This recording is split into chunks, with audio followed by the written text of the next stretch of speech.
wallahi oga kana da tarin makiya a rayuwanka Allah.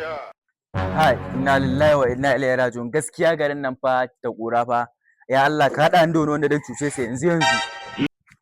Ya Allah ka koro, ya Allah ko da 50,000 dan samu a yau ba ran rage bane. Ga can wani ƙwaro fa gaskiya dole in je in cuce shi. Assalamu alaikum. Wa alaikum salam. Ya. Wallahi oga abin da baka sani ba shine nake so in gaya ma. Wallahi oga kana da tarin makiya a rayuwanka Allah. Allah oga.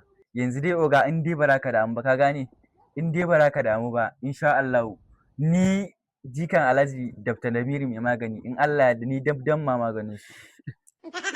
Allah. To. Yanzu dai ga wannan je ka kawai kar ka dame ni.